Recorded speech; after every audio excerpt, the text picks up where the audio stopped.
Well, yeah, that's like he told me that he's so afraid. He said, it's not that I want a divorce. I don't want that to happen. But, and he said, I'm terrified that if you don't commit to your recovery and if you don't commit to getting and staying sober, I'm terrified that, one day I'm going to drive, around the corner and you're going to be that one sitting on the corner begging to feed your addiction. That was Corey Burgess, and this is the SHAIR Podcast. It's time for the SHAIR Recovery Podcast, where we bring you amazing life-changing success stories from addicts and alcoholics all over the world who share their inspiring journey in recovery. And now, here's your host,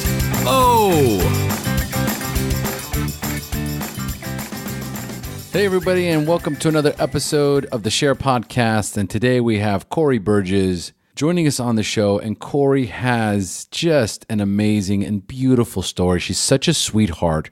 Her voice is so endearing, and it just pulls you right in. And it's hard to imagine all of the things that she went through and all of the places she went in her addiction. Because today she's an entirely different person with an entirely different life. She's a very active member in the SHAIR recovery community. She's just recently celebrated 1 year of sobriety, and she is awesome. I know you're going to love this episode. So let's dive into Corey's episode. But first, a quick message from our sponsors. Are you ready to take control of your business, family, and personal life? Are you ready to get clear, get focused, and get results now? Are you ready to boost your confidence through the roof? Well, it's time to level up and add passion, fulfillment, and purpose back into your life right now. My name is Omar Pinto, and I am a certified NLP life coach specializing on enhancing your business, family, and personal life, as well as a certified peer-to-peer recovery specialist who specializes in addiction recovery. Let me show you how to create balance, harmony, and success into your life daily. Go to www.omarpinto.com and schedule a free consultation with me today.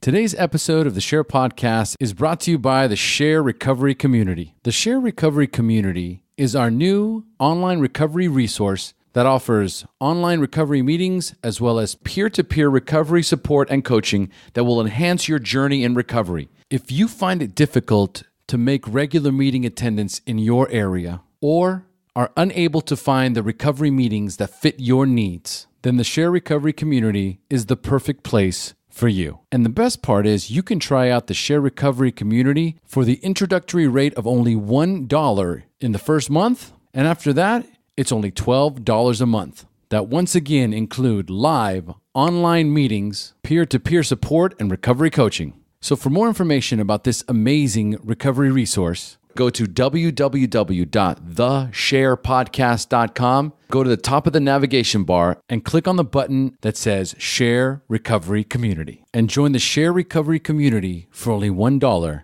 today. And if you'd like to contribute to the SHAIR Podcast by putting $1 in the virtual basket, then go to www.theshairpodcast.com, go to the top right corner of the page, and click on the button that says Donate, and drop $1 in the basket today. And if you'd like to access another free resource as powerful or even more powerful than the SHAIR Podcast, then join us in the SHAIR Recovery Network. It is our free private Facebook group that is active 24/7 from people all over the world. If you're seeking recovery, then go to Facebook, go to the search bar, type in SHAIR Recovery Network, and join this free recovery resource today. And if you haven't done so already, don't forget to leave us a 5-star rating and review on iTunes. It's one of the best ways to show your support for the podcast. Now, a quick message from Transitions Daily, and then on to the show. Would you like to join a free, anonymous online group that offers a daily topic email with popular recovery resources accompanied by a secret Facebook group for discussion? Then go to dailyaaemails.com for more information about Transitions Daily. And don't forget to share dailyaaemails.com with friends, in meetings, and with sponsees in recovery. Hey, Corey. Thanks for joining us. Hey, thanks for having me. I am super excited to have you on the show today. How you feeling? I'm a little bit nervous, not gonna lie. I love that you're outdoors, though. It looks beautiful over there. It is. I'm in the Seattle area, and it's very warm for us, but it's fantastic weather. Can't complain. Yeah, I was about to say, for Seattle, the sun out. I know, the elusive Seattle sunshine. Every time the sunshine comes out, so does everybody in Seattle. Exactly. That's why I'm sitting outside. Well, good for you. Good for you. That's fantastic. What time is it over there? It is 4:10 p.m. So how much light you got? Gosh, we'll probably have it. I think sun setting around 8:30 tonight, 8:30, 9 o'clock, something like that. Yeah. I forgot what it was like. I used to live in California. I forgot what it was like to have sunlight at 8 o'clock at night. Oh, yeah. Yeah. Over here in Costa Rica, it's 6 o'clock up, 6 o'clock down. 12 and 12 every day, the whole year round. So anyway, that's cool. It gives you an extra couple hours outside. Yeah, absolutely. All right, beautiful. All right, so folks, today we have Corey Burgess joining us on the SHAIR podcast.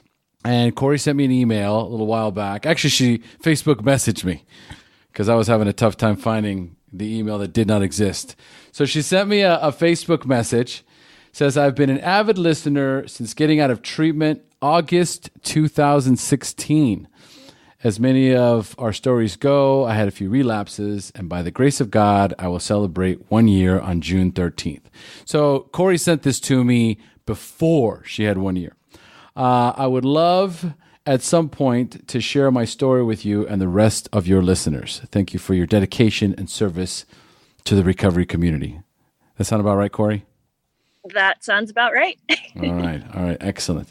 So anyway, just so you know, Corey, many of my listeners, the SHAIR podcast listeners, love stories from people, real stories from real people, right, that don't have a book, that, aren't in a movie, you know what I mean, that are just like you and me, battled through drugs and alcohol, came out the other side, and we're here today to share our story, where in many cases, we wouldn't have the platform, right? So this will give you an opportunity for your story to hit thousands of listeners. So this is... Oh, don't tell me that. You're going to make me nervous. That was intentional. All right. So before we start diving into your story, tell us a little bit about what your normal daily routine looks like, including recovery. All right. Well, I try to keep myself busy. Wake up in the morning, typically start out with, meditation, daily reflections, praying, walking the dogs. We don't have kids, so we have the furry kids. The fur child. And yes, the fur child. The 3 of them too, so they keep us busy. And I'm a massage therapist. And so then, I'm off to work. And I typically try to pick up a 7 a.m. meeting on my way into work. I really like hitting up, the noon meetings, but my schedule doesn't always allow that. And so, starting my day off with a meeting is just fantastic. I heard it at a speaker meeting a couple weeks ago. She said, I like to have the answers before the test. And I was like, oh, I like that. I really like that too. Yeah. Yeah. I was like, I got to remember that. And then, I'm at work, and massage therapists, our schedules they can be erratic. They can be long, they can be short, they can be a bizarre day. But I'm very open about my recovery, and it gives me the opportunity to meet, a lot of people, to talk with a lot of people. And I work with, I specialize in working with injury patients. And so I have the opportunity to tell them, look, I get it. I know what you're going through. I know what you feel because I have a history of, chronic pain and in injuries and stuff. And so I have an opportunity to use that in my daily life, which I love and I'm very grateful for. I couldn't say that a while ago, that's for sure. And then, I come home, I'm married, and we have some homework from our pastor right now. We have to eat dinner at the dinner table together, facing each other. We have to talk about our day because we definitely fell out of that routine for a while. So, that's a part of our day. Evening meetings, I don't go to as many as I used to because I realize, I have to juggle the wife the wife life, and I have to juggle the recovery life. And sometimes that means that, I'm going to more meetings in the morning than it does in the afternoon or in the evening. And so I'm learning how to balance that right now. I also, during the fall season, fall, winter, spring, I'm in the choir at church. So, wow. I have choir practice, which I love that I've been able to get back involved in that since being in recovery. And then at some point I go to bed, eventually I'll fall asleep, after, I tend to get, caught up at, staring at Facebook, unfortunately. I know. So that's my weakness right now. Yeah. Working on that. I'm working on a few of the things that you're working on here, because this is an amazing. And here's the thing too. I like to point out the fact that idle time is the devil's workshop. So what I find is that the people that seem to be the happiest, that have the most fulfilled lives, that have, good marriages, right? Good communication with their spouses, have a very active, positively active schedule and routine. Participating in the choir, homework from the pastor, eating together. That's you know what? My wife and I, we do that. We have breakfast together, and we stare across from each other and we have conversation. But I always have the phone next to me, right? So if there's any little notifications, then I'm like, bloop, right? And so there is an addiction, right, to that phone, right, and to social media, and the need to contribute. And so there is that. It's a huge balancing act, because especially for someone like me, who everything is done via social media, via Facebook, via online, that I am constantly online. And so there is that need to disconnect. And so, yeah, I also, because here it is, I'm listening to you tell me about your daily routine. I'm reminding myself, ooh, what if I just left the phone away from the table? This looks like a good homework assignment. I like this one. My wife would like that one. And then the other thing that I noticed too is that as a massage therapist, specialize in injury patients, which means these guys are in recovery. So they're recovering from an injury.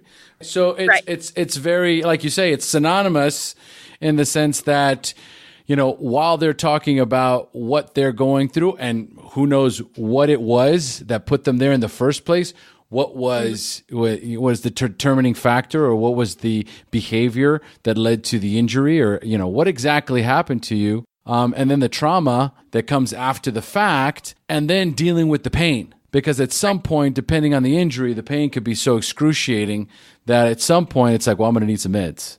And wow, down the rabbit hole we go. So how long have you been doing this type of therapy? I have been practicing for just over 3 years. I so I'm a massage therapist and I'm certified in craniosacral. And I actually, what is that? I got, craniosacral is a very light touch body work. Okay. It's used with about 5 grams of pressure or the weight of a nickel. And it helps to encourage the body to find its homeostasis. We're feeling or listening to however you want to put it, the body's natural rhythm and encouraging, the patient or the client on the table to, get back to a point where the body can go into its healing mode. And it does oftentimes deal with, or you bring up emotional traumas, repressed memories. And I actually found that for myself, when I was going through my training in craniosacral, that ended up putting me deeper into my addiction because there was stuff that I hadn't dealt with in my past that I had no idea about. And so it's really, really interesting how that ended up, being a driving force of ultimately me finding recovery, but then also being able to help, the patients that I see on a daily basis. So we're talking about energy work, energy healing, holistic medicine. Is that what we're talking about here? Similar to Reiki? It's similar. People, if people know what Reiki is, then yeah, I guess you could say that it's similar to that. I guess kind of the best way to describe it would be like a cross between energy work and body work. Yeah. Okay. It makes sense because with Reiki, you're not actually touching the body. It's all energy work with probably about an inch or half an inch away from the body, where this is just very light pressure, but you're actually touching the skin, correct? Right. Okay. And, how are you enjoying it? Like what you've been doing it for 3 years. That's a substantial amount of time, right? So you must be getting some fulfillment from the work. I love it. I absolutely love it. I have people who say, gosh, don't you get bored, going to work every day? And it's like, you do the same thing day in and day out. I'm like, no, it's not boring at all because I get to have a conversation with someone's body every day. And I never know what's going to come out of that. And to be able to have someone who maybe can't even stand up straight, kind of hobbling into my room. And then by the end of that session, you're like, wow, I can feel a difference, or my headache's gone, or, just something like that. And I'm like, it baffles my mind, Yeah. And I'm there doing it. And I love it. I love it. Yes, no, and it couldn't possibly. Every single one of us is different. Every single one of us has different injuries. Every single one of us has different pain, different trauma, different experiences. So each time, each new client is an opportunity for a new journey, a new adventure, right? A new opportunity for you to learn something, right? So yeah, Absolutely. I would not imagine it gets boring. No, not at all. Okay, so real quick, since we're on the topic of energy, right? One of my questions is, how do you maintain your spiritual condition, the conscious contact with a higher power? Going to church is very important to me. I actually grew up going to church. However, my husband and I strayed away from that as adults, and kind of as that often happens. And it was just over a year ago that we got back into the habit of going to church. And that has just made a world of difference, in my recovery. And that was actually when I finally started asking God not to help me stay sober, but asking God to lift the obsession of the drink. I'd never done that before. And so, between going to church, being involved in, the service work and volunteering there with with the choir and meditating and praying. And then just grounding myself, standing outside barefoot if I need to. And, taking just an inventory, of myself, head to toe. Yeah. So, huge. It is. And I would say that for the most part, based on all your activities, you're connected in different ways all day long throughout the week, whether, if you're in church or if you're at a meeting or you're doing energy healing with your patients. Everything requires a level of connection to the universe, to your higher power, to God. However that manifests itself, but there is a necessary component of spirituality for you to perform, right? And for that real change to happen. So, like when you went back to church, and so there was this, was it the meetings that allowed you to bridge the gap, or vice versa? Like, which one was it allowed you to kind of bridge the gap and go back to church? It was actually kind of funny because our neighbors who live just 2 doors down from us, they watched us go through, and I say us because relapse is, it affects the family. And so it was a relapse for both my husband and I. And it was our neighbors that invited us to come to church with us or with them.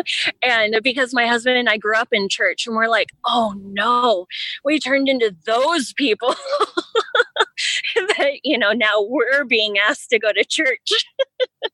And it was a humbling experience, and it was also very eye-opening.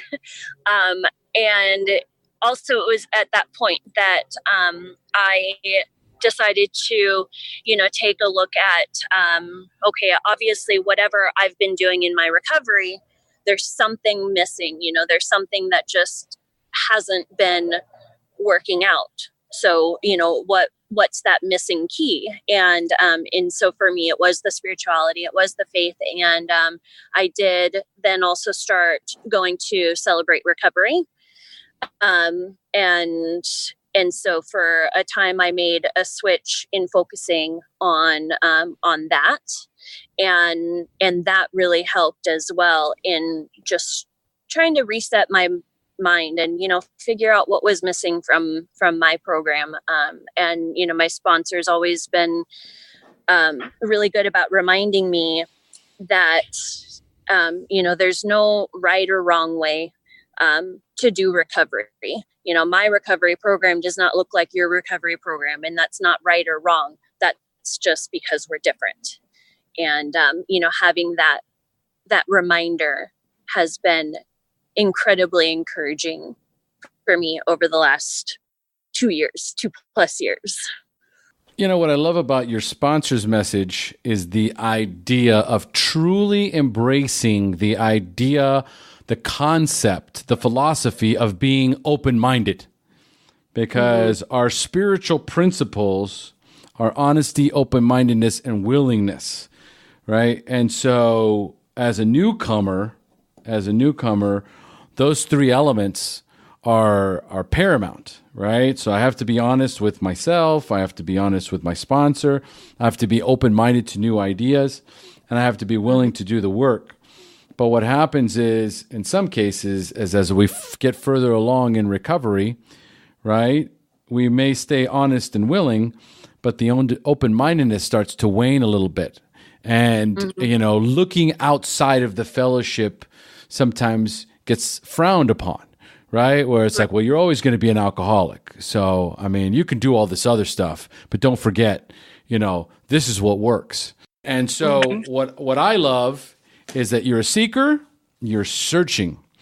And I went to church, I went to Celebrate Recovery, I went to AA, I got a sponsor, right? I joined the choir, right? Because I realized that something was missing. So the message, the takeaway to our listeners right now is, if you are not happy, or if something is missing, if you feel like there's some piece of the puzzle that you just can't find it, and you're not connecting the way you should in whatever pathway you're doing, then seek and search. Go out there and just get involved with as many recovery pathways as you can until you find that missing puzzle piece.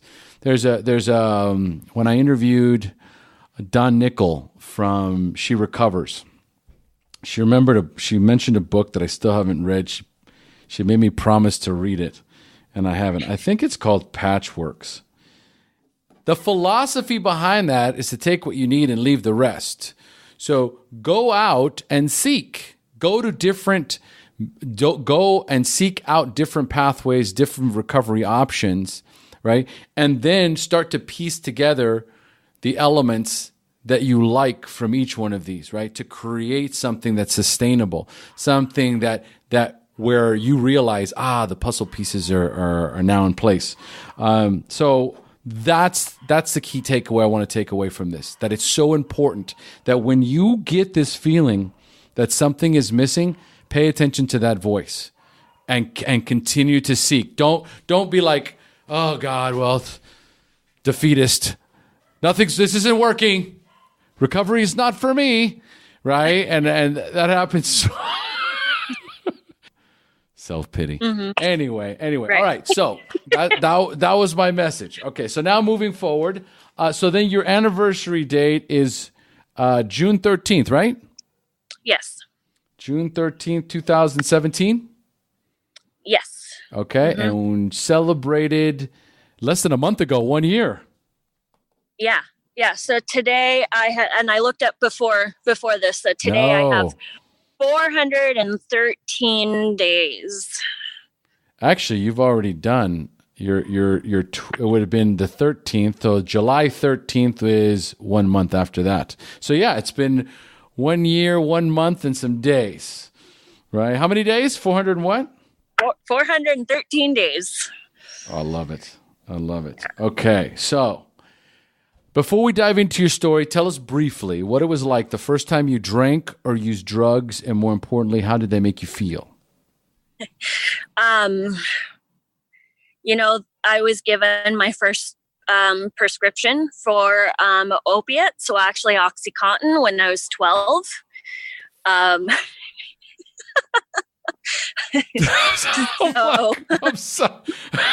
trying to keep it clean here. She's a church-going woman here, but I mean, I'm like, WTF.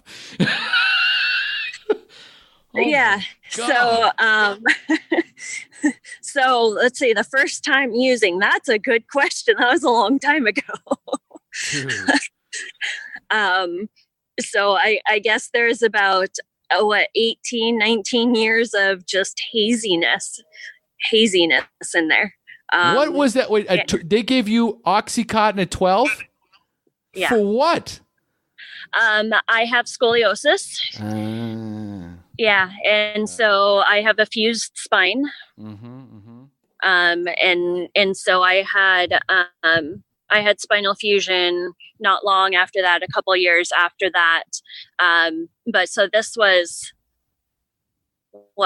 2001, 2002, somewhere in there. And when, OxyContin was still the miracle drug. I believe they thought that it was still non-addictive at that point. Whatever. And this was before it was time released, so I was pretty much given open scripts for it, between that and Vicodin and yeah. Okay. All right. Yeah. Okay. We're going to lead with all that. It's funny because I have my very first interviewee of all time, Sophie G. That was her thing. She had scoliosis, tremendous amount of pain. She had a fused back and opiates. opiates just, I mean, complete down. She's a miracle. She's a miracle. So yeah, I have a feeling where this is going. So at this point, Corey, it is time for me to turn the show over to you. Time for you to share your story, the battle with drugs and alcohol, the wreckage it caused in your life when you hit rock bottom, and then finally your journey into recovery up until today. So Corey, please take it away. All right. So I come from a line of addicts. I believe we think I'm either a third or fourth generation addict that we know of. But that was I was around alcohol and growing up. But I grew up in a small town though, so that's kind of what people did was they drank and there were drugs around, and I didn't think anything of it because that was just the way I grew up, But I've recently been working with my therapist to, bring up some of these issues from my childhood, and I'm recognizing that there are a lot of things that I grew up as normal that aren't normal. One of them being driving my dad's pickup truck home from the neighbors, which was only a mile down the road, on a dirt road, but still, when I was 8 or 9 years old, because he couldn't drive. And so, that's the responsible thing to do. You don't drive. So instead you have your 8-year-old child do that. Learning some valuable skills. Right. Yeah. My mom is a breast cancer survivor. And so I did at some point start dealing with depression early on in my childhood. I think actually, you know what? So I was diagnosed with scoliosis on a Thursday, and the very next day, Friday, my mom was diagnosed with breast cancer. Jeez, horrible. So, it was back to back.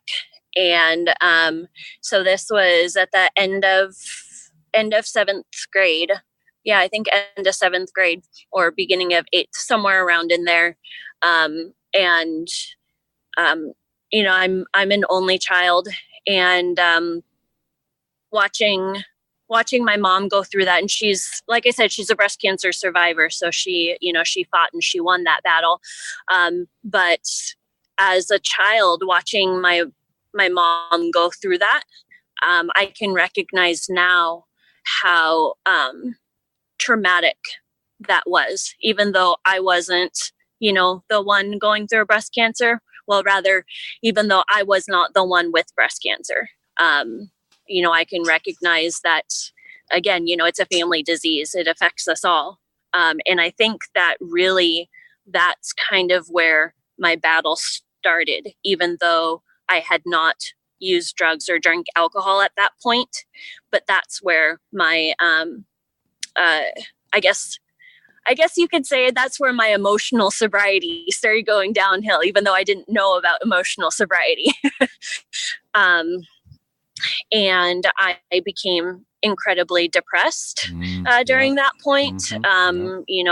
As with a lot of us, there's suicidal idealizations to the point where I did not have any attempts, but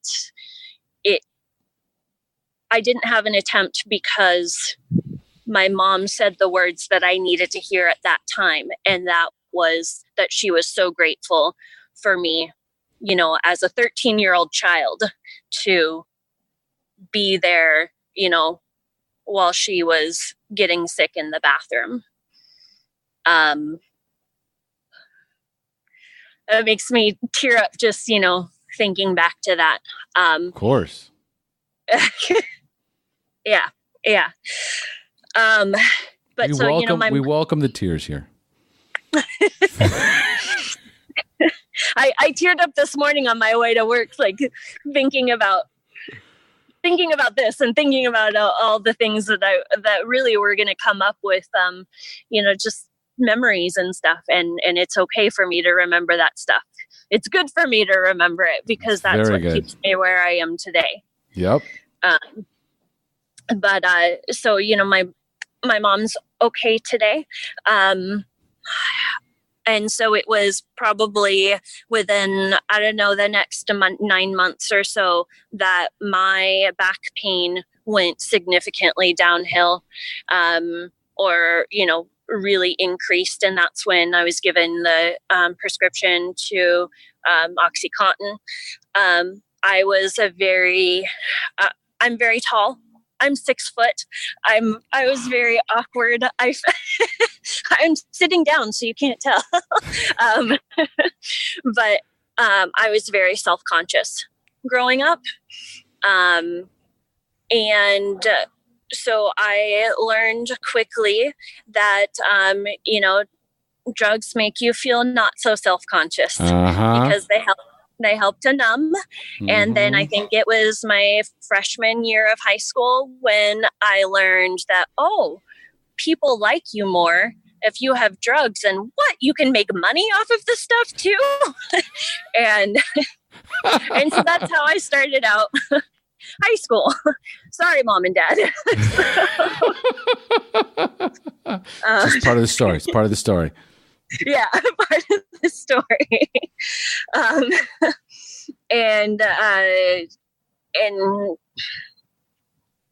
gosh, it was, I think probably over the next year and a half that just progressively got worse. My back pain got worse. And then I was, taking more and more pills. And then, eventually I got to the point where I was in tears. I mean, you shouldn't be 15 years old and waking up in absolute agony, because you don't want to go to school, not because you don't like school, but because it hurts to stand, it hurts to take a breath. And so I, finally got scheduled for surgery. And, as with that stuff as well, depression hit me again. I don't think I ever really actually got out of my depression from my mom's experience. I think it was more of, she's healthy now. And so I just kind of kept pushing on. But then once I had my back surgery, I had complications. And there were a few times that I almost died. And my doctors didn't know what was wrong with me. Oh my God. So, by this point I'm already, addicted to opiates and they're giving me, anything and everything under the sun just to keep me comfortable. I mean, Darvocet, Lortab, you name it, I've been on it. A lot of those things aren't even on the market anymore because they're so harmful to your system. Yes. And they told my parents, we'll deal with the addiction issue later, but they never did. And so I was in the hospital for 60 days and nights. I developed a very, very rare condition that even still today, it's very rare. It's called SMA syndrome, and it's a GI and vascular condition. And at the time, I was one of 400 known cases ever in the world. Lord. I don't remember a lot about that summer, which is probably a good thing. Yeah. They put me back on my Prozac, which was also probably a good thing. And it was a keep me comfortable, and they didn't know if I was going to survive the summer. But one of the things that I do remember, and looking back on it now, this definitely should have been a huge warning sign for me, was I remember I was on the morphine pain pump, and I had a fentanyl pain patch as well. Dude, did you feel anything? Oh, that's a good question. shit.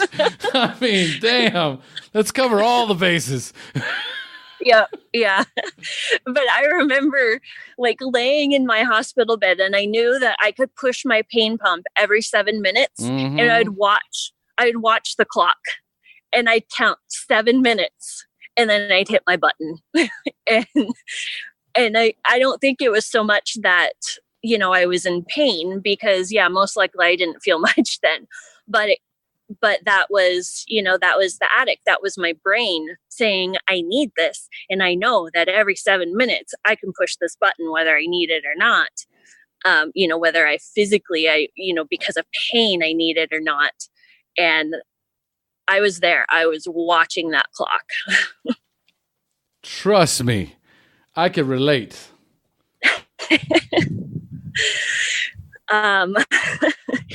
So Wow. Gosh, I was released from the hospital, and I started my junior year of high school in a back brace with a PICC line and a feeding tube. But I was determined to start my junior year, and I did.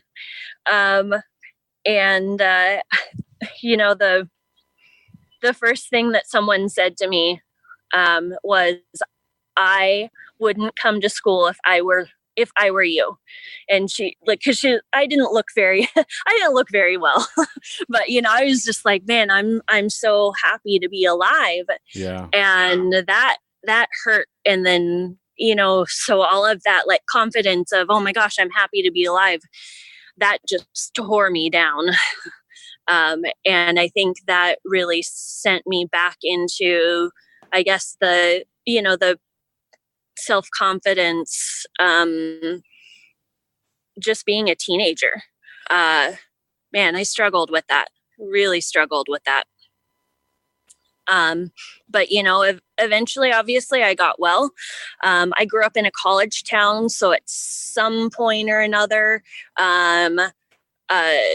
alcohol took over as being, I guess, the love of my life. Oh, yeah.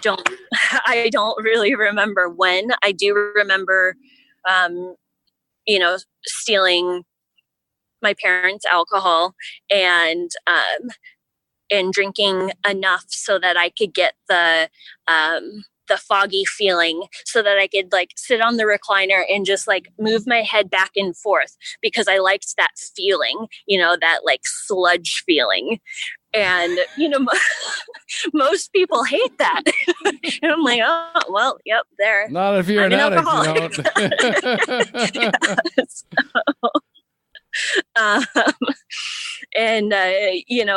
getting sick from alcohol, that didn't deter me. I was like, oh, okay, well, when can I do it again? It just. I'm curious because of the level of drugs that you were doing, the amount of drugs that you were on, the fentanyl, the oxy, right, the Vicodin. I mean, just tremendous, very strong drugs. Did you find that you had to drink more alcohol to get that buzz? Or I'm sure. Okay. I'm sure. Yeah. So this is like a few straight shots. Okay. To get that, like, sludge feeling, Okay. So you were drinking straight hard liquor. Yeah. Gin. Yep. Ice on the rocks or neat? Oh, neat. Oh, man. And how old were you?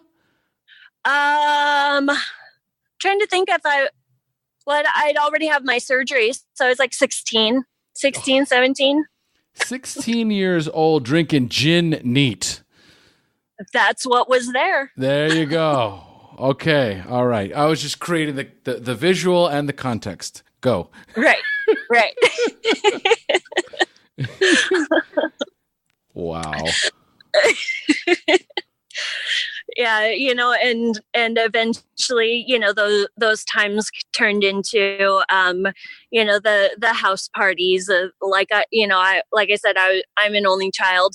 But, my friends had older siblings and we were in a college town. So alcohol was everywhere. And I actually remember when I was really before, it was about the alcohol, when it was still, all about the opiates and stuff. I actually remember sitting on the couch at a friend's house, and my friends wanted me to take more pills because they said that I acted goofy and they wanted to watch it.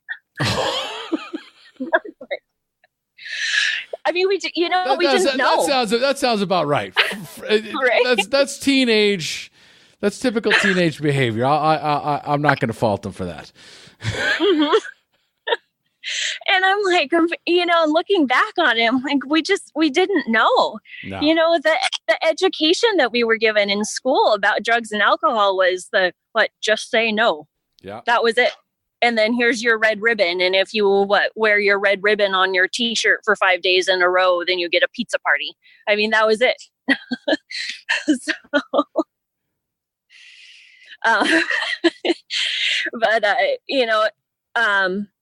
So I graduated high school with not a 4.0, but I did graduate on the honor roll. So I kept up my grades. Wow. That is impressive. You were determined. Yeah, I was. Yeah, that is a testament to determination. Mm-hmm. I was very determined. Wow. And I started college. I went to a junior college for 2 years. Initially, I wanted to be a doctor because of how my spine surgeon, helped me. And after my first semester of taking 18 semester units, and I realized that I don't know if I really want to do this anymore.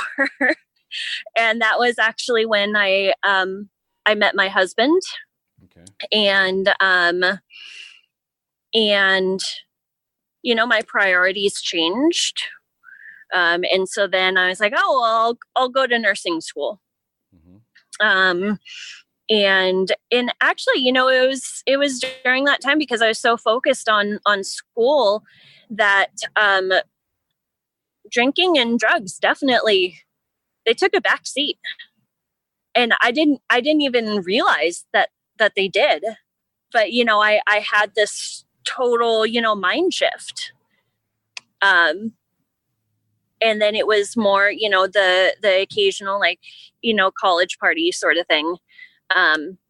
Or, the weekend college party or, Halloween parties and all that stuff. But yeah, I didn't have time for it. I got my EMT license. And so I was determined.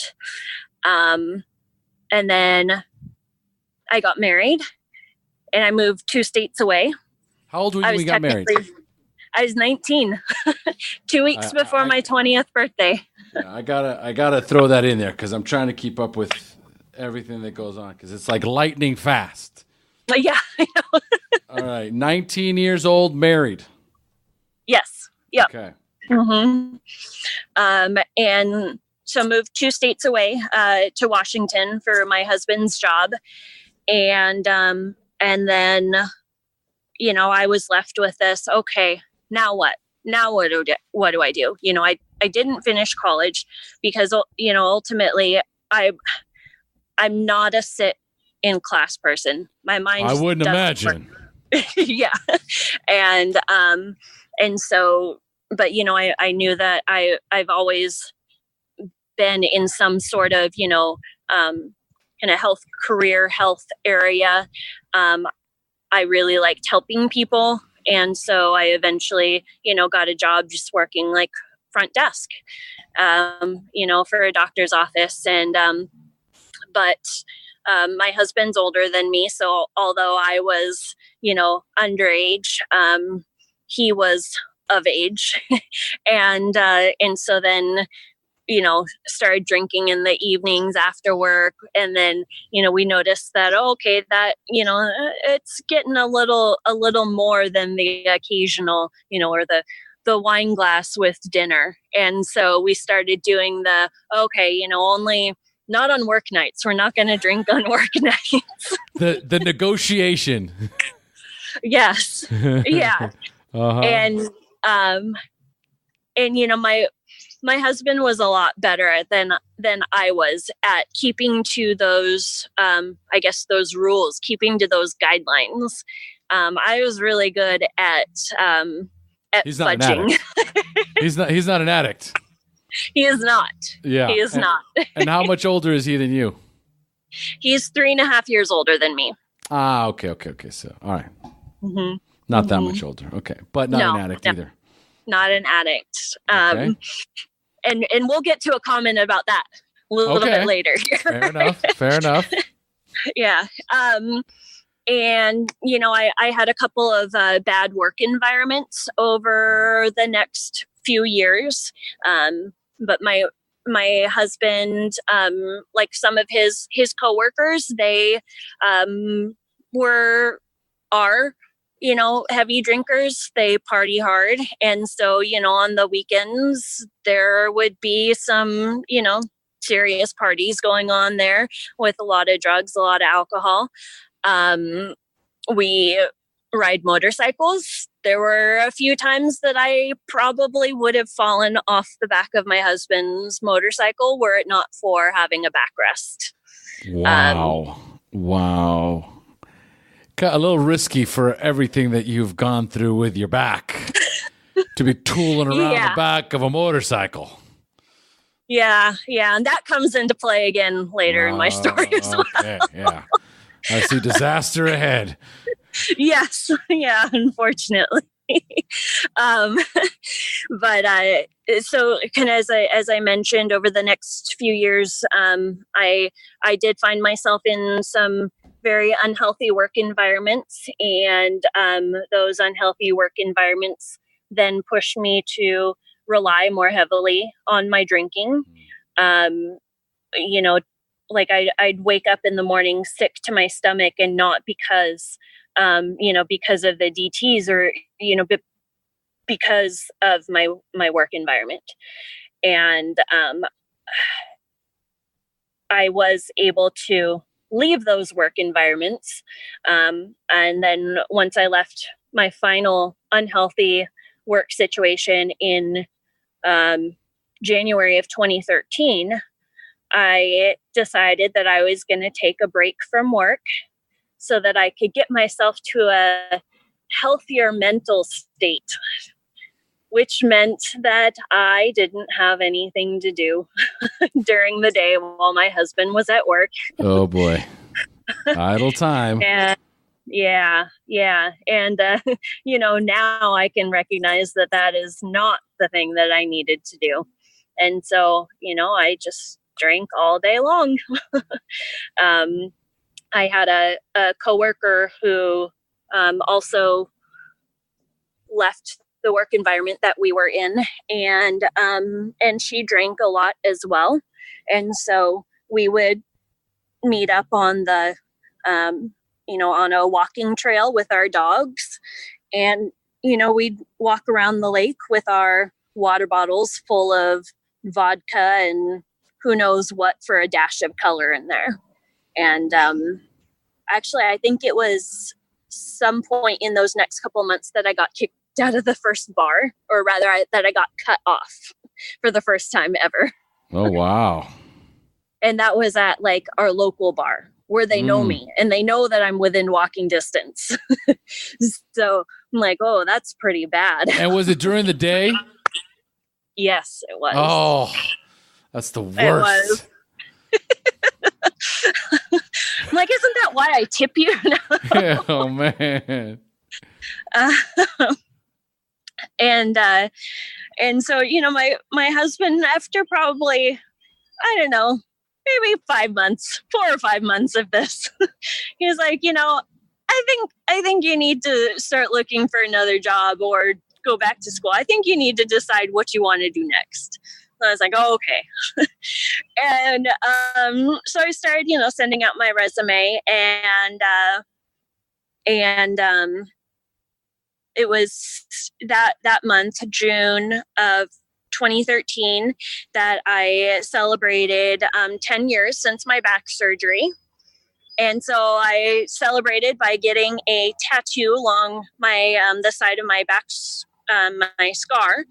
And then a week later, I went out on a track day on the motorcycle. And about a week or two after that, I was in a motorcycle accident. Oh, man. And it was bad. It was actually on my birthday. It was on my 26th birthday. Man. And it was really bad. And I hit some gravel in a corner, and I rode a street bike. And I ended up going off the road, and I hit head on a raised driveway and just catapulted me and the bike through the air. At some point in the air, I separated from the bike, and I landed on the left side of my body underneath a tree with my right hip propped up against the trunk of the tree. So that's how close I was. And I shattered my leg. I broke my pelvis.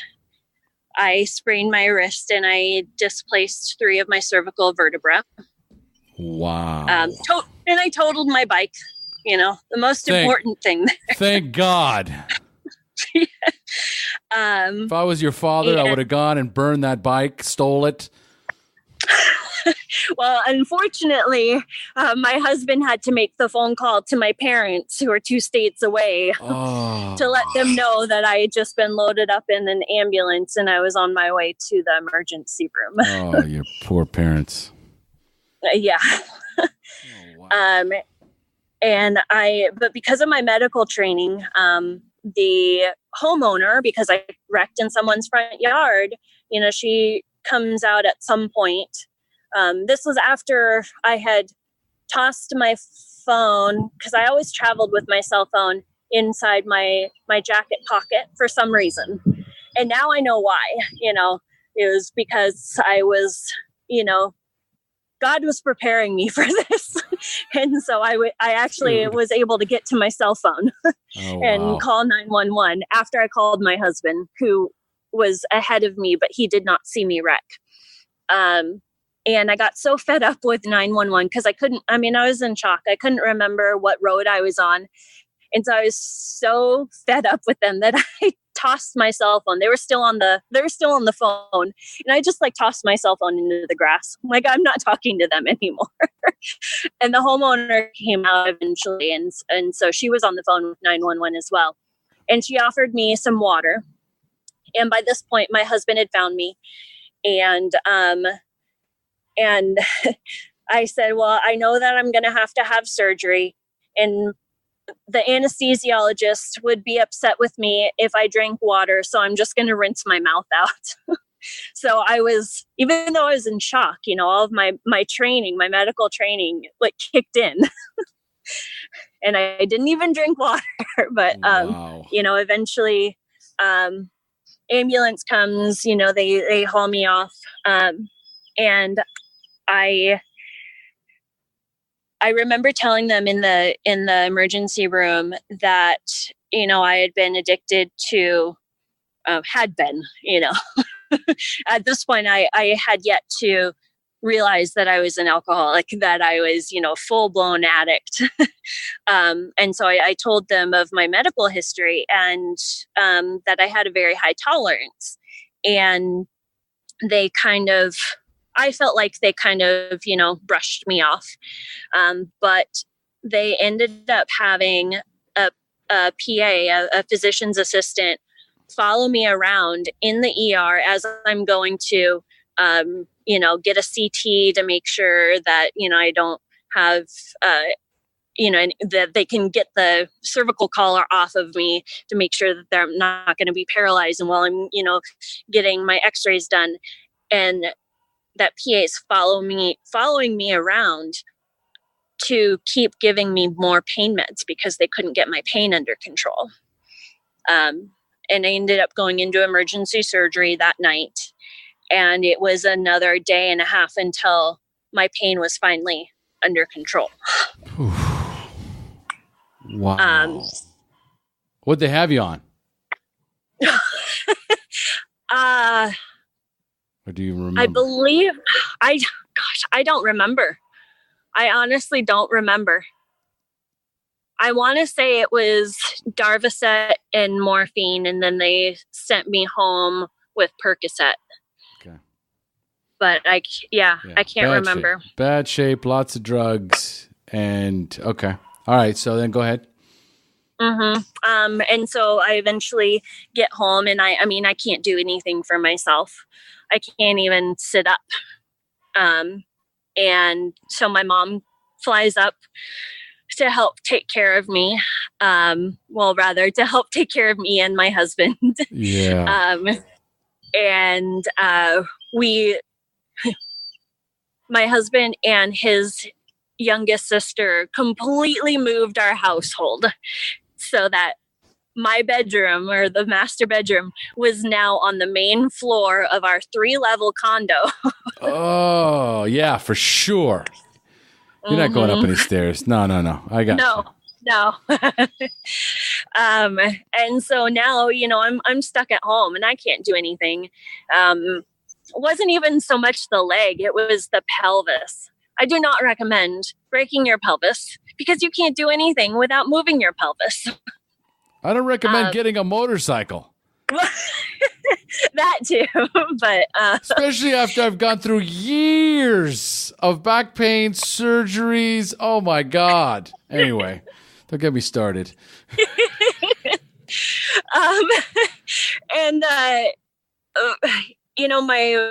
My girlfriend who I would drink with, she would come over and so that she could, give my mom a break.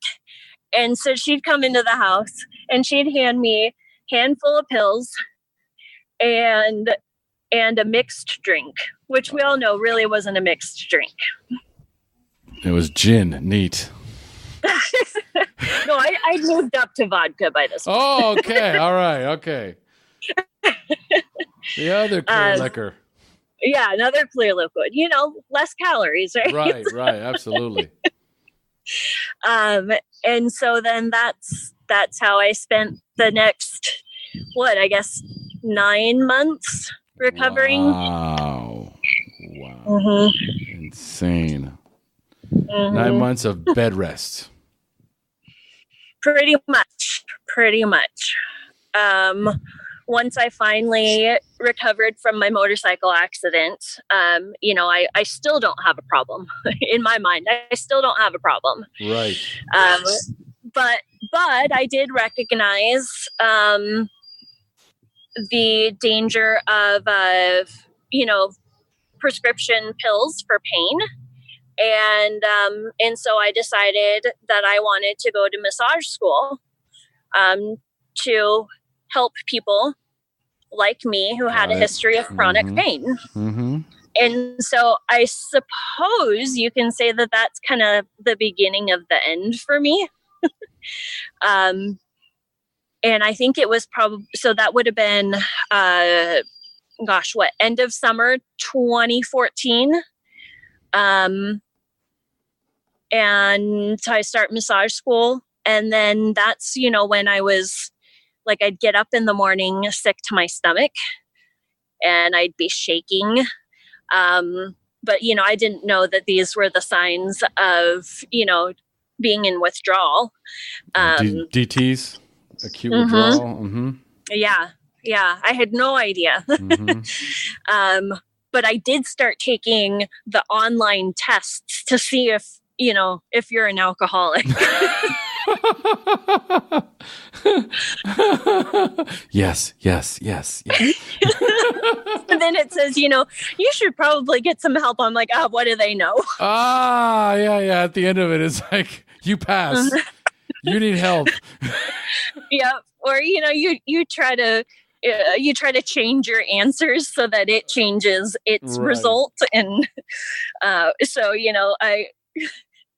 that's the insanity of it, right?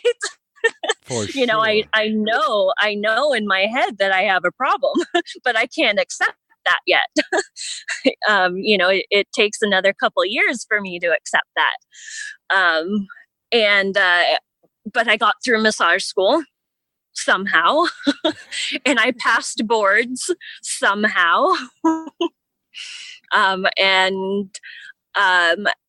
I think that's when I started doing the, I know that I need to do something about my drinking. So now it's only after 5 p.m. or it's only after a certain time, or it's only wine because everyone drinks wine. And, I'm getting more serious about my, my requirements, my rules. And it was over kind of the course of the next few months. So from summer of 2015 to summer of 2016, that then, my husband was really catching on.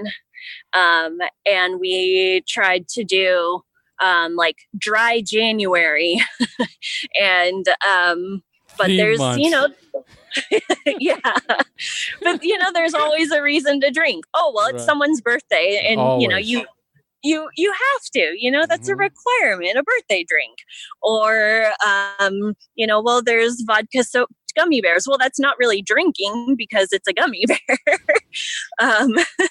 So the insanity is just getting out of control. My husband's noticing I'm hiding. I have my hiding places around the house. He's starting to put lines on the bottles so that he can monitor the level. And I'm smarter than that. So I just fill back up to the line with water. But, not recognizing that he's probably going to notice when he decides that he wants to drink. Or, when you have dark rum and you fill it up with water, it gets lighter.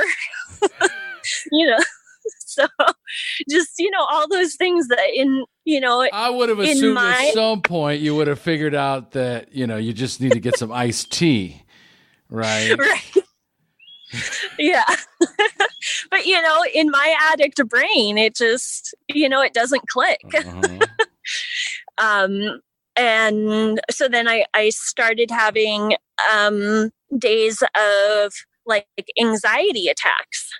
And I'm thinking that that by drinking, I'm helping my anxiety. But I know now that, I'm feeding it. And then, those hours or however long I would go without having a drink, it's because of the, the detoxing and the withdrawal, that's just sending my anxiety higher. And then I'm like, oh, well, I need to drink more. And so, that just downward spiral of how sick I was. And we've had my mom fly up another time because I was in such an unhealthy place and we didn't know what to do yet. Everyone recognized that something needed to be done, but because I wasn't forthcoming with how much I was drinking and, how much I was hiding, you can't help me if I don't tell you what I need help with. Absolutely. And even my doctor's like, gee, your triglycerides are awfully high for someone your age. I'm like, I don't know why. Just this total, not giving up that information. And then it was finally on, it was a Friday, July 22nd of 2016. I didn't work on Fridays. I did manage to hold a job. And I had been drinking all day. My husband was going to be home. And so, I needed to make dinner. And I was really in a blackout, but I was cutting chicken breast and I ended up almost chopping off my thumb. The last thing that I remember is staring at, my hand just covered in blood. Yeah. And then next thing I know, I'm waking up at home. It's night. I'm in bed and I have a giant bandage on my hand. And I asked my husband what happened, hoping that it's all, kind of like the foggy, somewhat sort of memories that I have, hoping it's all a bad dream. And he was mad. He said, "We'll talk about it in the morning. Go to sleep." And I was like, "Oh no, this is not good." Luckily, I had enough sense in me to call 911. And so the ambulance came and I left the house barefoot. I did remember my keys and my cell phone. And they took me to the hospital. I don't know if I called my husband or if the medics did, but told him to meet us at the emergency room. I ended up getting 7 stitches in my thumb. And I guess I was yelling in the emergency room, "I'm sorry and I need help." My husband asked them to test my blood alcohol level.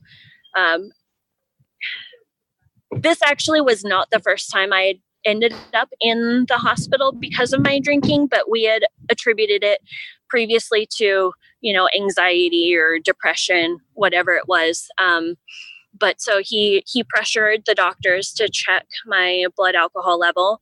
And they didn't know why, he's like, "No, I really want you to check it." And so this had been a few hours after I had been, I hadn't had a drink, and it came back at 0.34. Good Lord. So, I was totally waiting for one of those. And I'm having full conversations. I'm walking, I'm talking, we build up that level, and they were astounded. Yeah. They were like, "Can you run these again?" Yeah. And so then I think my husband was talking to, I don't know if it was a nurse or social worker or who it was, who then gave him our local intergroup's contact information, as well as I think some detox facilities. Like I said, I don't remember any of that. So that's all, what they tell me. And so the next morning, he was on the phone at 7:30 in the morning with our intergroup's 24-hour hotline. And I was checking into detox by 1:00 that afternoon. Wonderful. But I didn't have anything to drink that day that I checked in. And so when I blew a 0, checking into detox saying, I want help,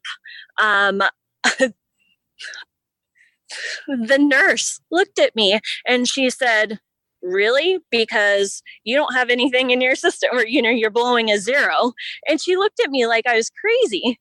And I'm trying to tell her, "Well, you see this bandage on my hand, I was just in the emergency room last night with a 0.34. And I felt like, well, this isn't the place for me. But I was there for 5 days.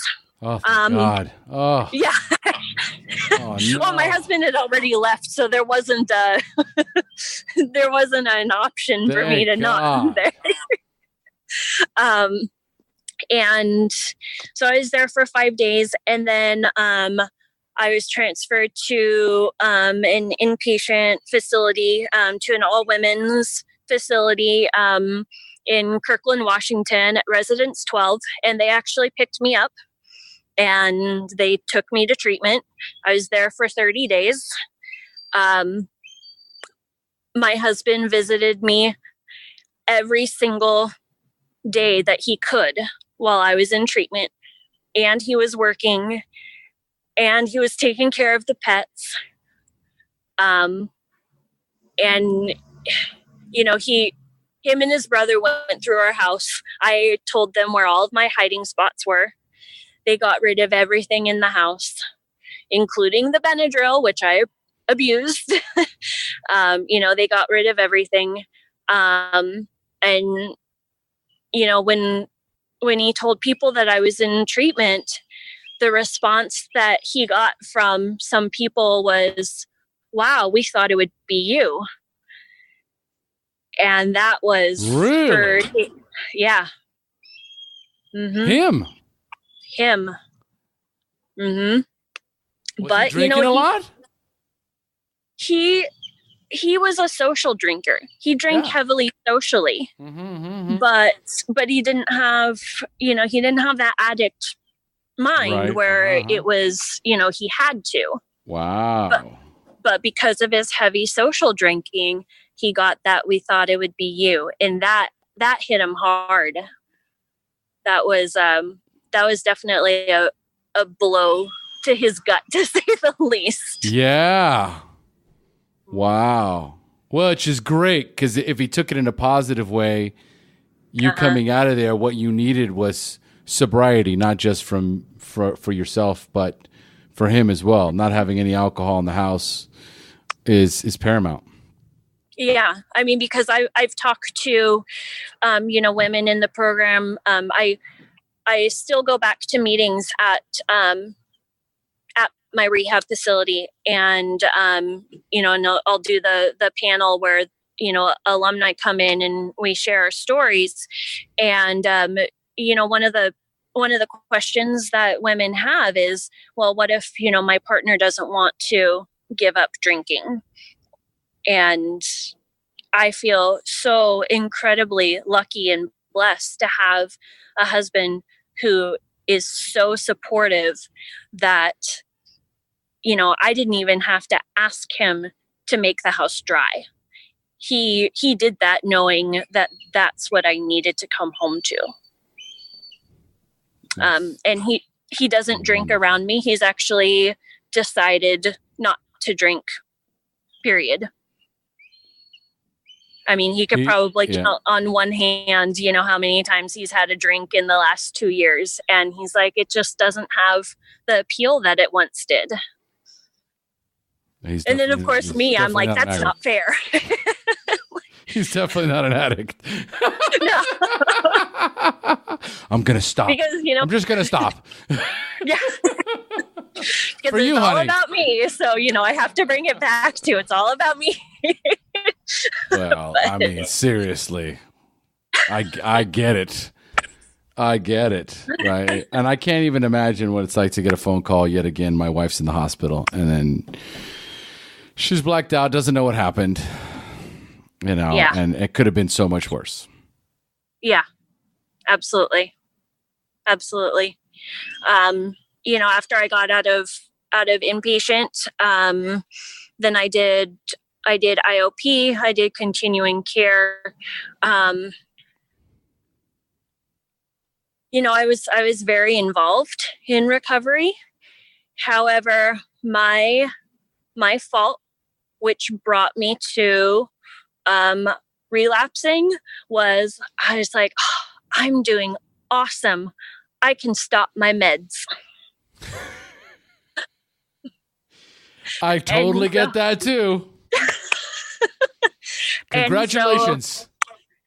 Yeah, I beat this, Yeah, I beat this with another controlled substance. Mm-hmm. Mm-hmm. And so at 6 months sober, without consulting anyone, I was like, I'm doing fantastic. And so I stopped taking my gabapentin. I stopped taking my Prozac. And what do you know? 6 weeks later, I relapsed. Yeah, not surprising at all. Yeah, I just, I had not, I didn't understand, even though I guess I understood the disease. I understood how detrimental mental health is. I get that that's hard. I don't like that sounds like I'm, just kind of brushing it off. But at the time I was, I was not recognizing that even though I felt good and, I had this built up, this sober time, more sobriety than I had had since I was 12. I did not recognize that I was still a sick person. It's a false sense of security. Exactly. And so it was over the next few months that I would, kind of get a few weeks of sobriety, or I'd get 3 months of sobriety. But, I never worked on the emotional sobriety. I never worked on, developing the relationship with my higher power with, there were areas that I was severely lacking, and I didn't recognize that at the time. And I'm grateful that I can recognize it now. Absolutely.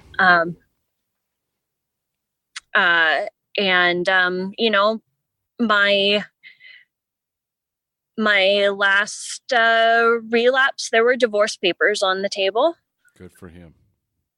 Yeah, because we set boundaries. I agreed to those boundaries, and my addict just blew right through those boundaries. Take a deep breath. Yeah, no, and that's the thing. Another takeaway here in this moment is to recognize how important boundaries are. They are not here to hurt us. They are here to save our lives. And the minute you cross that boundary, and if you said it with your husband, you cross the boundary, and he allows you to cross the boundary, then a new boundary just got set, right? Which means the old boundary no longer exists, and so the purpose of that no longer exists either. And his recognition that if I don't stay strong to my resolve here, we're going to go backwards, and I don't know what I'm going to find her in next time, so. Well, yeah, that's like, he told me that he's so afraid. He said, it's not that I want a divorce. I don't want that to happen, but, and he said, I'm terrified that if you don't commit to your recovery, and if you don't commit to getting and staying sober, I'm terrified that, one day I'm going to drive, around the corner, and you're going to be that one sitting on the corner begging to feed your addiction. There you have it. And that really brought it real to me. Yeah. Because I have a lot of yets. Yep. We all do. We all do. Nobody's safe. An addict's an addict's an addict. The yets are always there for us. The minute we let off the gas, we stop being vigilant, and we stop protecting and taking care and nurturing our recovery, then it's a ticking time bomb before the inevitable happens. Right. Just recently, I don't know if you heard, but the Dopey podcast. Chris, I was just listening to it this weekend, and he overdosed. Yeah, and that just it makes me sick to my stomach knowing how many of us out there are hurting and we're sick, and then just knowing that you can be doing everything, and then just that one time you go back out and that's it. That could be it. It's the inability to be vulnerable. It's the inability to find the humility in your recovery again. It's isolating. It's not even thinking that maybe I can get away with this time. But we get into these situations, especially early on in recovery. If you start to develop these, it's easy to become a celebrity these days, right? I mean, that's what we did. I mean, I'm a celebrity today just because I launched the podcast, and there's quite a few of us. There's Paul Churchill, there's Shane Raymer, there's, Dave and Chris, there's the Bubble Hour. I mean, you just go to Tommy Rosen. I mean, I just, She Recovers. I mean, I could just go on and on and on and on and on. And what happens is that, you get to a certain point where all of a sudden you find yourself in pain and you're like, well, I can't come out and talk about, I'm feeling weak or I'm vulnerable or I've got these problems. I have an image to protect. I have an image to uphold, right? And so sometimes we find it difficult, right, to let go of that, let go of what is available to us, which is humility. Humility and vulnerability will save your life. And so when you're in pain, right, we have an obligation to ourselves to ask for help, right? And to break the silence, right? And so, it's not that you're doing everything right. It's that you think you're doing everything right. And the minute you think you're doing everything right alone, that's when it happens. That's when it gets you. You know what I mean? And that's what's important about, your marriage. I love everything about, you getting sober and I love the fact that you say that we got sober and it's our disease and, we're battling this thing together because there is that we aspect that you recognize that me by myself, I'm doomed. Yeah. Right. And he holds me accountable. And not only does he hold me accountable, he participates in the recovery process, right? By not enabling me, by setting strong boundaries, right? By leading by example, all positives, right? Mm-hmm. You are not alone. It's a wonderful example. So tell us about this first year of recovery. It hasn't been easy. It hasn't been easy, but that's okay. I've learned a lot. I've learned a lot about myself. I've learned a lot about my childhood. I've learned a lot about my disease. I've learned a lot about my marriage. And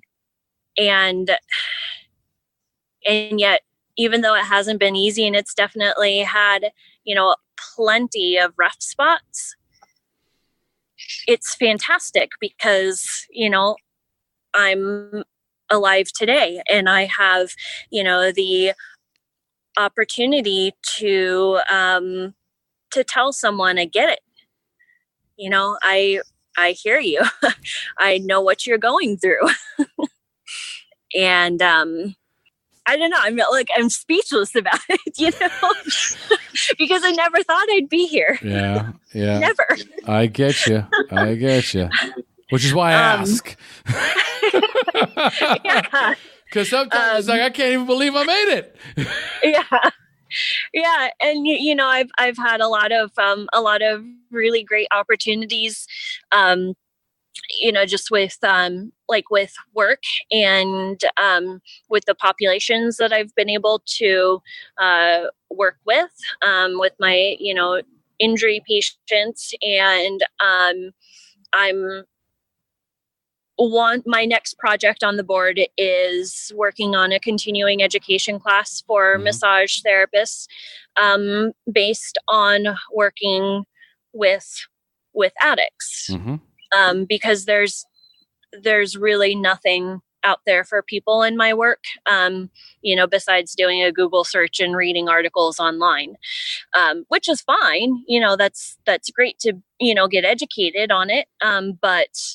But I think that, it really, I think it's a needed class, for massage therapists to have the opportunity to take if they want to, because there are a lot of us out there. There are a lot of addicts out there, whether you're in recovery or not. And, recognizing how incredibly helpful, alternative treatment methods, alternative, holistic modalities are. And there's a lot. Yeah. Absolutely. I have had the opportunity to go to, let's see, in the past year or so, since June 13th of, 2017, 3 women's retreats, which has just been fantastic. I've, yeah. And 2 of them is one that my treatment facility, puts on, and I've been able to be a part of that planning process, which has just been, really, really incredible. I've been able to be present for friends and family when they've gone through maybe a death or an accident or an injury, and being able to be fully present for them. I mean, at the drop of a hat, that never would have happened. Oh.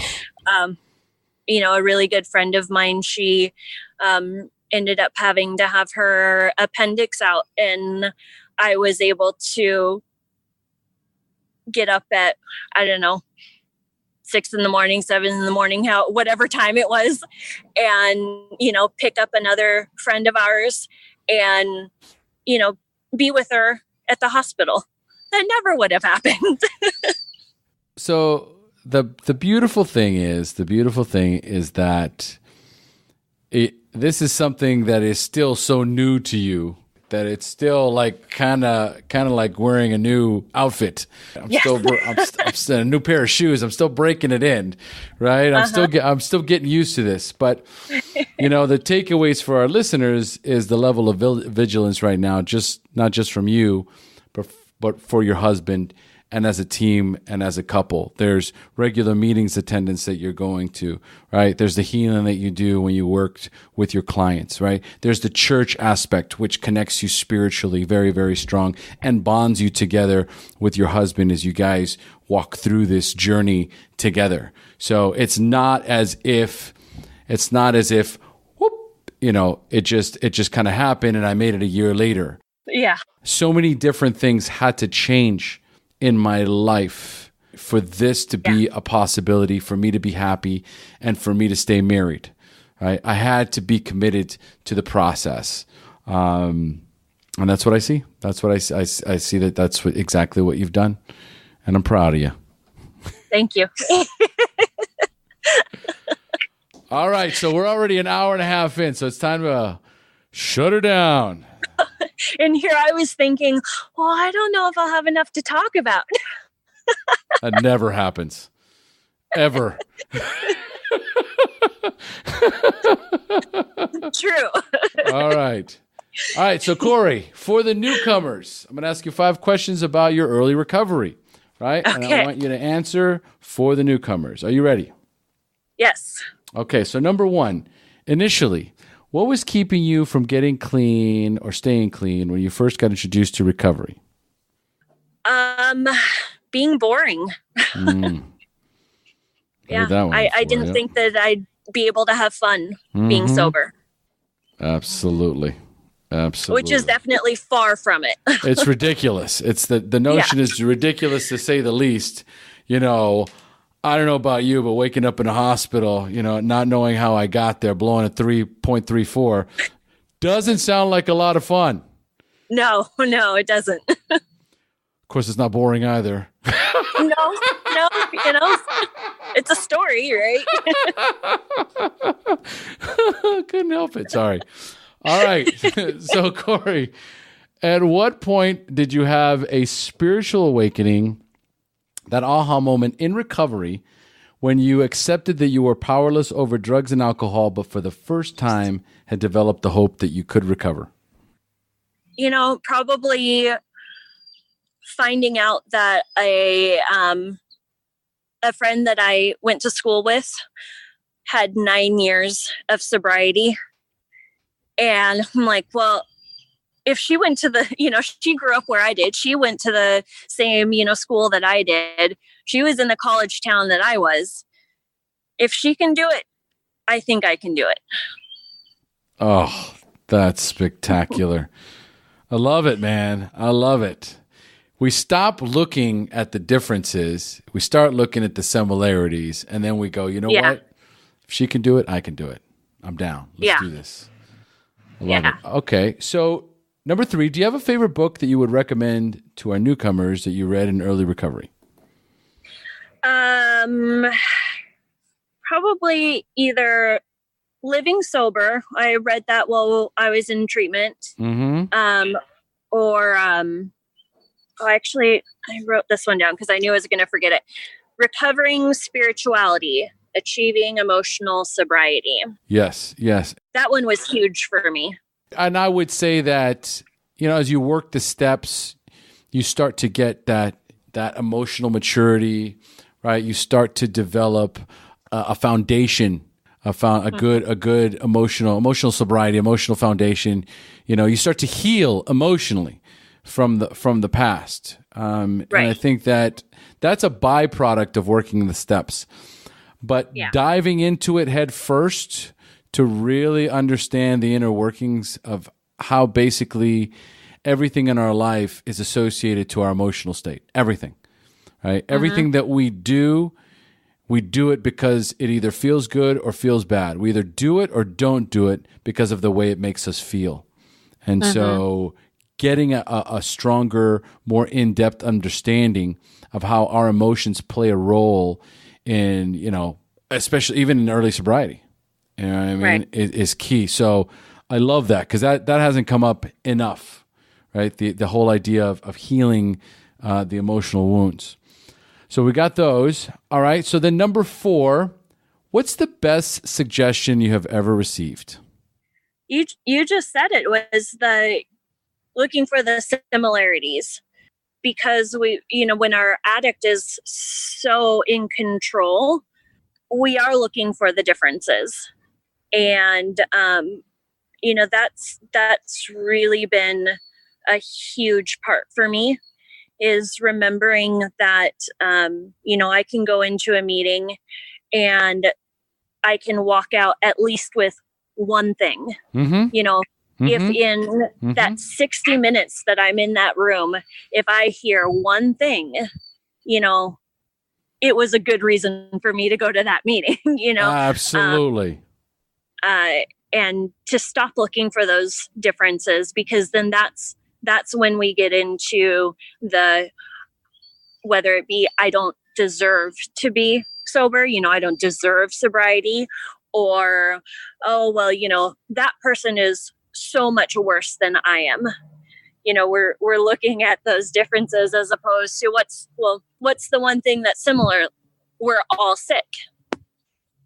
There it is right there. That's the one thing that we can all see in each other is, at one point or another, we're all sick. I'm going to throw one more question before I get to the final one, because I'm curious. If you were going to write an autobiography of your life, what would the title of the book be?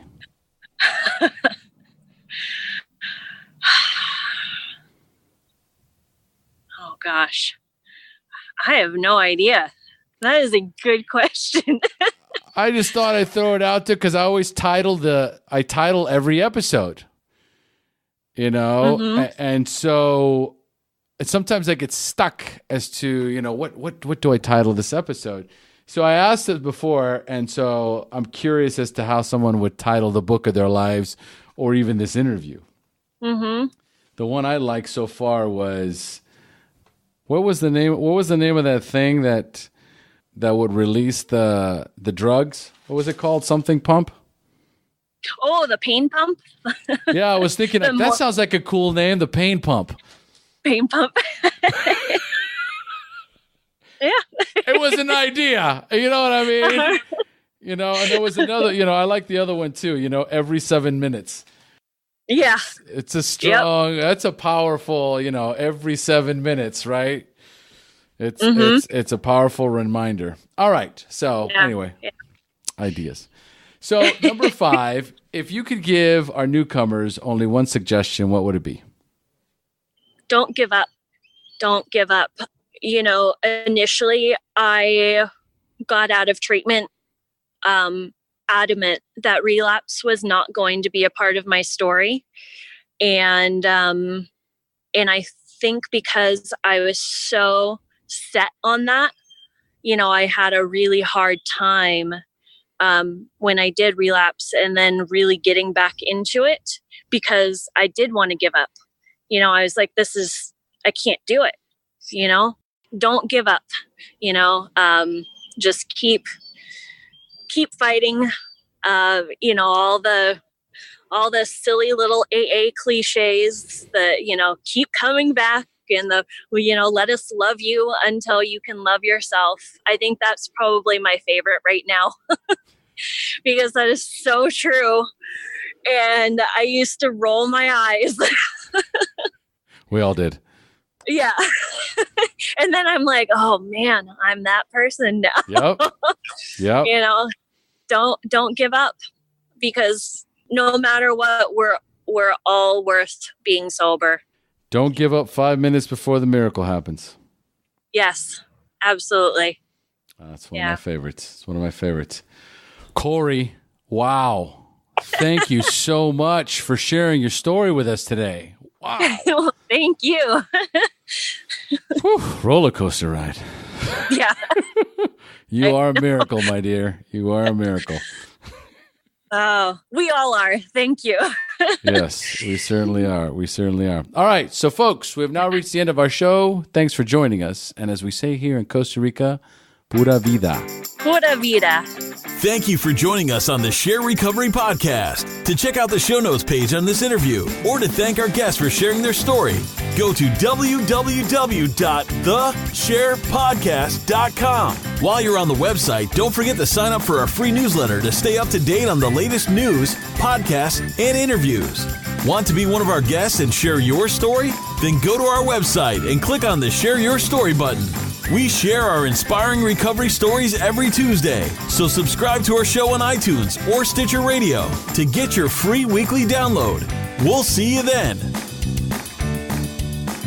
The opinions shared on this show reflect those of the individual speaker and not of any 12-Step Fellowship as a whole. And though we discuss 12-Step recovery and the impact it had in our lives, we do not promote or endorse any 12-Step Anonymous program.